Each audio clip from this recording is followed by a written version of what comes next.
कल जो बताया था फिर से समझ लीजिए इसे। टू डाइपोल क्या है, एक अरेंजमेंट है, एक असेंबली है 2 पॉइंट चार्जेस के लिए। एक चार्ज प्लस क्यू, दूसरा बिल्कुल उसका एग्जैक्टली अपोजिट और इक्वल होना चाहिए। ऐसा नहीं होगा ये चार्ज है 10 कूलम का और ये है 2 कूलम, ये है 10 कूलम और ये है 9 कूलम या 11 कूलम, बिल्कुल भी नहीं। दोनों के दोनों न्यूमेरिकली इक्वल होने चाहिए, मैग्नीट्यूड में दोनों इक्वल, लेकिन नेचर में दोनों एक दूसरे के अपोजिट। एक पॉजिटिव है तो दूसरा निगेटिव है, एक पॉजिटिव एक negative, equal and opposite charges को आपने जबरदस्ती इन्हें मिलने से रोका हुआ है किसी भी तरह से, तब इस पूरे अरेंजमेंट को आप कहते हैं डाइपोल। डाइपोल की स्ट्रेंथ रिप्रेजेंट होती है डाइपोल मोमेंट से, और डाइपोल मोमेंट क्या है, डाइपोल मोमेंट न्यूमेरिकली प्रोडक्ट है one of the charge and the distance between the two charges. और ये वेक्टर क्वांटिटी है, इसकी डायरेक्शन कहाँ है, निगेटिव से पॉजिटिव की तरफ। कल जो हम बार बार कह रहे थे पॉजिटिव से निगेटिव की तरफ होता है, वो डायरेक्शन है इलेक्ट्रिक फील्ड की direction. Electric field lines positive में से निकलती हैं, निगेटिव में जाकर खत्म हो जाती है। इलेक्ट्रिक फील्ड की डायरेक्शन है पॉजिटिव चार्ज जहां से इलेक्ट्रिक फील्ड लाइंस निकल रही है, टू निगेटिव चार्ज जहां इलेक्ट्रिक फील्ड लाइन जाकर खत्म हो रही है।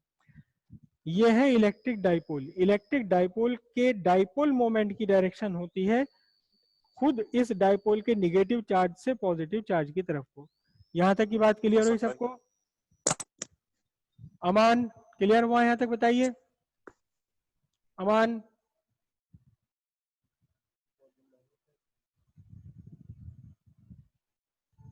हाँ अमान, अपना माइक को ऑन कीजिए और बताइए।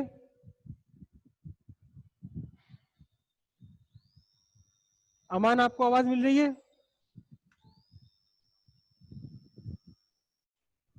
Electric field due to a dipole on its axial line.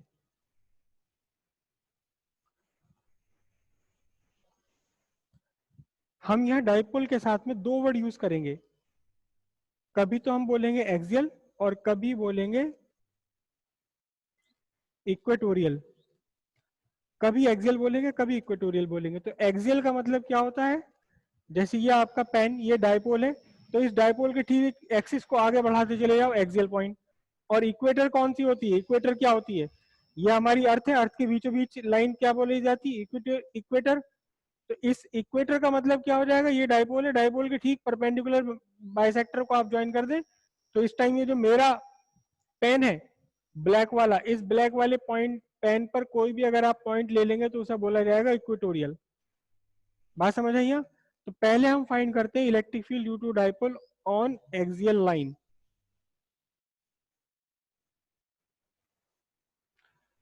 Electric field due to dipole on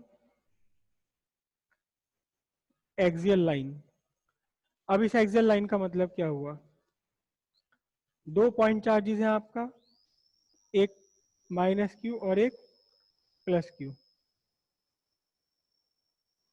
दोनों पॉइंट चार्जेस के बीच का डिस्टेंस 2L।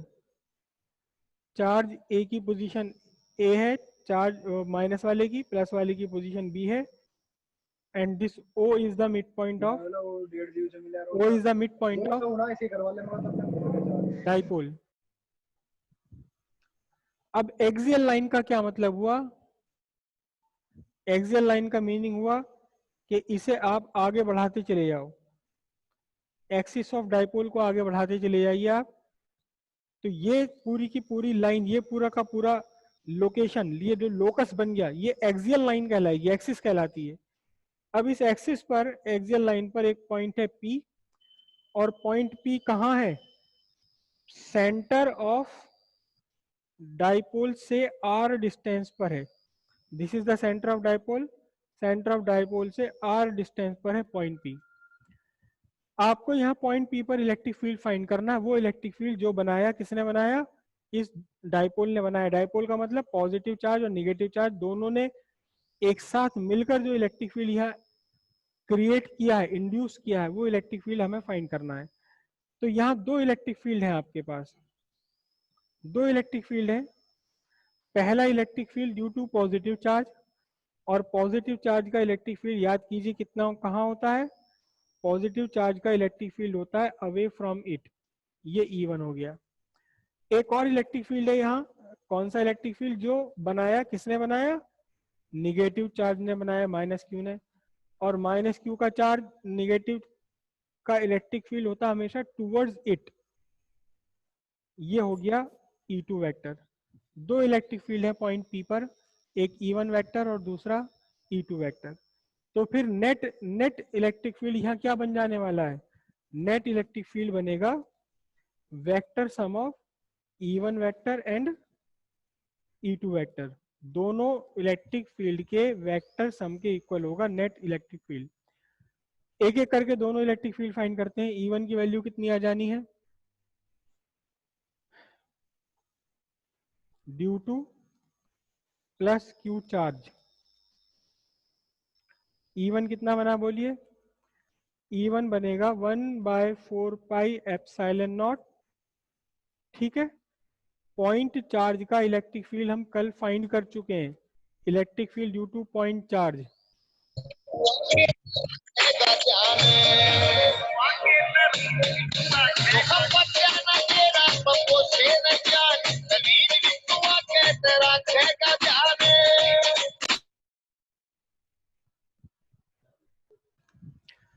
ये देखिए, ये था electric field due to a point charge 1/4πε0 Q/r² PO, P से O की तरफ इसकी डायरेक्शन थी।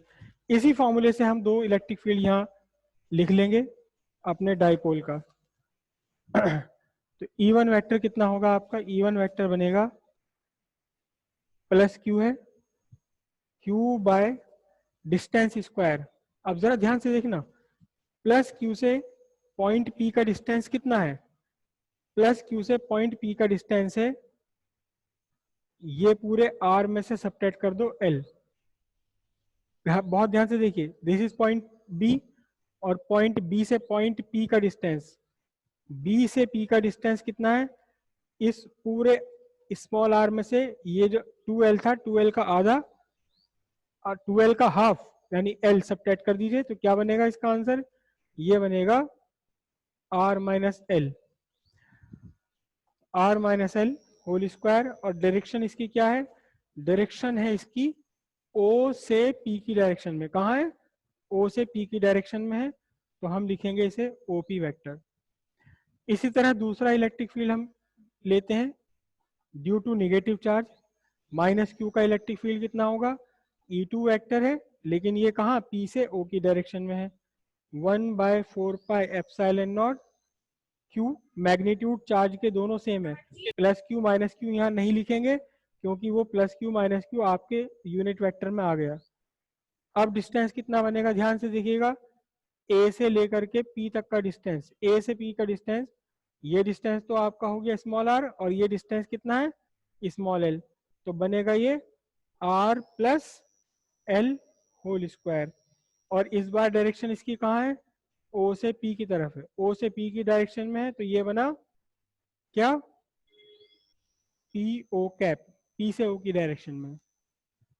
अब नेट इलेक्ट्रिक फील्ड कितना होगा, नेट इलेक्ट्रिक फील्ड आपका बनेगा, इससे पहले हम ये देख लेते हैं, OP cap is equal to minus PO cap, क्योंकि O से P की डायरेक्शन में जो यूनिट वेक्टर है उसका अपोजिट यूनिट वेक्टर होगा P से O की डायरेक्शन में।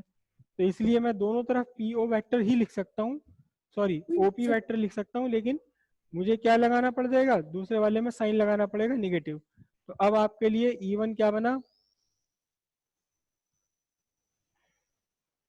E1 vector equals 1/4πε0 Q/r minus L whole square into OP cap, और E2 वेक्टर बना -1/4πε0 Q/r plus L whole square OP vector. PO vector को मैंने माइनस लेकर के OP वेक्टर बना लिया।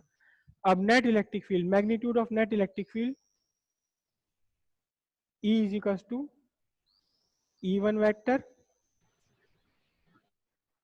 Vector minus sorry E2 vector का मैग्नीट्यूड, और नेट बन जाएगा आपका, मैं 1/4π बल्कि Q/4πε0 कॉमन ले लेता हूँ, और यहाँ से ऊपर से देखिए आएगा 1/r minus L whole square, 1/r-l whole square, और फिर q कॉमन ले लिया है, r+l होल स्क्वायर।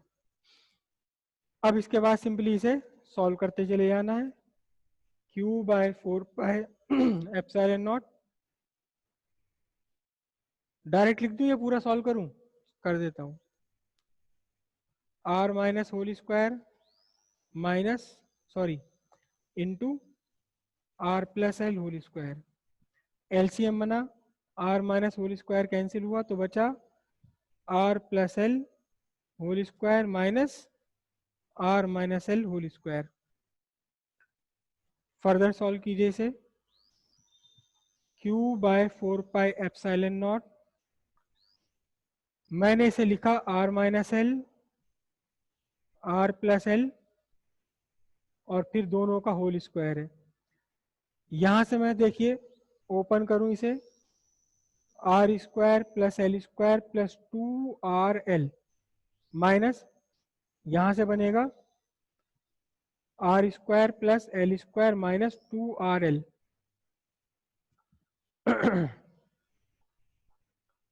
q/4πε0, देखो प्लस आर स्क्वायर से ये वाला माइनस आर स्क्वायर खत्म हुआ, इससे ये खत्म हुआ, माइनस माइनस मिलकर के बनेंगे 4rl डिवाइडेड बाय ये r-l इंटू r+l बन जाएगा r स्क्वायर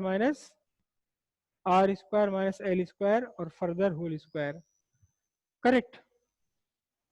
अब 1/4πε0 2 q 2l r by r square minus l square whole square. इस 4 को मैंने ओपन कर दिया, 2 अलग ले लिया और 2 ले लिया 2l के साथ में। और जरा ध्यान से देखिए, अभी हमने समझा है q इंटू 2l क्या है, ये q into 2l, q into 2l numerically equal है इलेक्ट्रिक डाइपोल मोमेंट। तो यहां से आप क्या लिख सकते हैं इसे, 1/4πε0 2p r divided by r square minus l square whole square. ये बना आपका इलेक्ट्रिक फील्ड का magnitude newton per coulomb, newton per coulomb. अब इसकी डायरेक्शन कहाँ होगी, ध्यान से देखिए आप,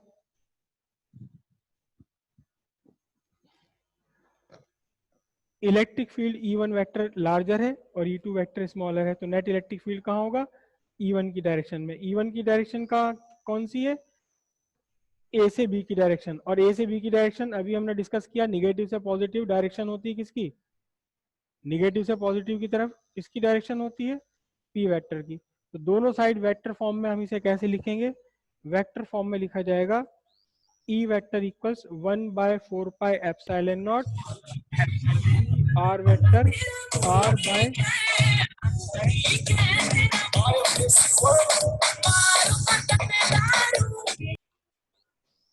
हाँ जी, ये बना आपका वेक्टर फॉर्म में न्यूटन पर कूलम। मतलब क्या हुआ कि नेट इलेक्ट्रिक फील्ड की डायरेक्शन वही है जो आपके पी वेक्टर की डायरेक्शन है। और ये कंडीशन कब बन रही है, जब आपने पॉइंट लिया हुआ है इक्वी एक्सियल लाइन पर पॉजिटिव चार्ज की तरफ। अगर यही पॉइंट पी पॉइंट इधर ले लेंगे आप यहाँ, तो फिर आपका आंसर बनेगा E vector equals 1/4πε0 minus 2pr by R square minus L square newton per coulomb. Opposite direction में आ जाएगा, इलेक्ट्रिक फील्ड की डायरेक्शन होगी opposite to the direction of dipole, electric dipole moment. अब यहां से देखिए, ये फॉर्मूला वैलिड है आर की हर एक वैल्यू के लिए, चाहे आर की वैल्यू लार्ज हो या स्मॉल हो, as compare to small l. लेकिन प्रैक्टिकली क्या होता है, डाइपोल की अपनी लेंथ बहुत छोटी होती है as compare to distance of the point where you are finding the electric field. R के कंपैरिजन में, इस स्मॉल आर के कंपैरिजन में ये 2l बहुत छोटा हुआ करता है, तो l और भी छोटा हो जाएगा। तो अब हम क्या कह देते हैं, इसका एक स्पेसिफिक बना देते हैं formula, at large distance, at large distance small r is very very larger than l, तो फिर l square can be neglected as compared to r square. R square के कंपैरिजन में एल स्क्वायर को आप neglect कर सकते हैं। अब यहाँ एल स्क्वायर को निगलेक्ट कर देंगे तो फॉर्मूला बनेगा आपका आर टू दी पावर 4, उससे एक आर ऊपर का कैंसिल हो जाना है और नेट आपका फॉर्मूला बनना है ये ई vector equals 1/4 pi epsilon not 2p vector by r cube Newton per coulomb. This is the electric field at large distance at a point on axial line। axial line पर large distance पर ये electric field है। ध्यान रखिएगा ये formula केवल तब valid है जब आपके लिए आपको कंफर्मली पता हो कि इस r की वैल्यू l के कंपैरिजन में बहुत बड़ी है। और ये वाला फॉर्मूला कब वैलिड है? ये हर जगह वैलिड है। r की वैल्यू l की वैल्यू एक दूसरे के कंपैरेबल हो या छोटी बड़ी हो, कोई फर्क नहीं पड़ता। सबको यहाँ तक की बात क्लियर हुई है? एक बार चलिए अच्छा फिर से डिस्कस कर लेते हैं इसे, ध्यान से समझिएगा। एक आपका इलेक्ट्रिक डायपोल है। इलेक्ट्रिक डायपोल का मतलब दो इक्वल और opposite point charge cap separated by small distance, और जो इनके बीच का डिस्टेंस है, सेपरेशन है, उसे हम 2l से रिप्रेजेंट कर रहे हैं। O is the mid point of dipole. Mid point dipole के मिड पॉइंट से r डिस्टेंस पर एक पॉइंट P है जहां आपको इलेक्ट्रिक फील्ड फाइंड करना है। So there are two electric field at point P, E1 vector due to positive charge and E2 vector due to negative charge. E1 vector due to positive charge, electric field due to positive charge is away from it. Electric field due to negative charge is towards it. So therefore E1 vector, E2 vector are opposite to each other. E1 is larger, larger इसलिए क्योंकि electric field की value depend करती है distance के inversely proportional के square है। तो जो पॉइंट पास है उसका इफेक्ट ज्यादा पड़ेगा। देखिए ध्यान से, पॉइंट पी के ज्यादा पास है पॉजिटिव चार्ज, पॉइंट पी से दूर है निगेटिव चार्ज। तो पॉजिटिव चार्ज का इलेक्ट्रिक फील्ड लार्जर है, निगेटिव चार्ज का इलेक्ट्रिक फील्ड स्मॉलर है। अब नेट इलेक्ट्रिक फील्ड पॉइंट पर पी पर कितना होगा? Vector sum of two electric fields. Positive charge का इलेक्ट्रिक फील्ड ये लिखा आपने, निगेटिव चार्ज का ये इलेक्ट्रिक फील्ड आपने लिखा, दोनों इलेक्ट्रिक फील्ड आपने लिख लिए, और दोनों की केवल डायरेक्शन अपोजिट है। डायरेक्शन अपोजिट है तो पीओ वेक्टर को ओपी वेक्टर में मैंने निगेटिव लगाकर सब्स्टिट्यूट कर लिया।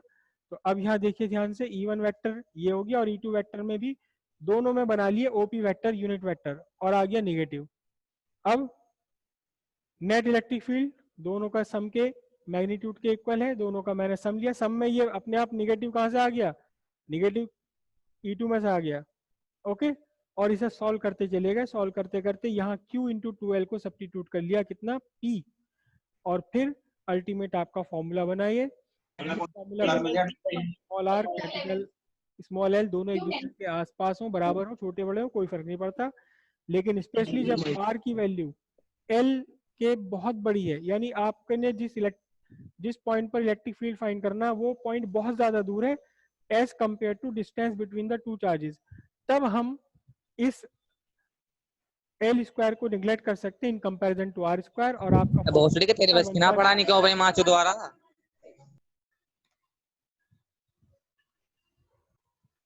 फाइनल फॉर्मूला आपका बनेगा 1/4 pi epsilon not 2p vector by r cube Newton per coulomb. सबको ये बात क्लियर है? समझिए यहाँ पर कैसे हो रहा है, आपको कंफ्यूजन हो रहा है? देखो, एल स्क्वायर निगलेक्ट कर दिया आपने, एल स्क्वायर खत्म हो गया, तो आर स्क्वायर के ऊपर भी तो स्क्वायर लगा हुआ है पावर, तो आर स्क्वायर का स्क्वायर कितना होगा? r to the power 4। r to the power से एक r कैंसिल होकर r क्यूब बचेगा। ठीक है सर, ठीक है। मुझे लगा सर आर स्क्वायर है खाली है। नहीं नहीं, ठीक है, ओके।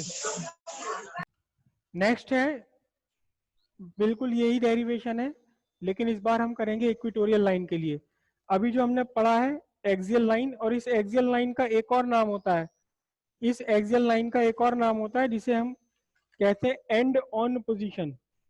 एक्सियल लाइन पर इलेक्ट्रिक फील्ड फाइंड किया, कभी कभी एग्जाम में ये वर्ड लिखा हुआ आ जाता है एंड ऑन पोजीशन। क्या लिखा हुआ आता है?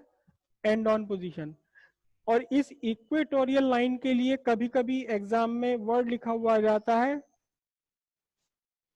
Broad on position. तो एंड ऑन पोजीशन का मतलब एक्सल लाइन और ब्रॉड ऑन पोजीशन के मतलब है इक्वेटोरियल लाइन। अब इक्वेटोरियल लाइन पर हम फाइंड करेंगे electric field due to a dipole, electric dipole. थोड़ा लंबी डेरिवेशन है इसलिए आज इसका डायग्राम समझ लीजिए आप। हाँ कोई बात नहीं, हो जाएगा। वही हमने 2 पॉइंट चार्जेस लिए हैं, एक नेगेटिव और एक प्लस। दोनों इक्वल है लेकिन अपोजिट है, ए और बी। और इन दोनों का सेंटर पॉइंट है ओ। दोनों चार्जेस के बीच का डिस्टेंस है 2L। याद रखिएगा न्यूमेरिकल में जो भी डिस्टेंस दिया जाए उस पूरे डिस्टेंस को 2L ही लेना है।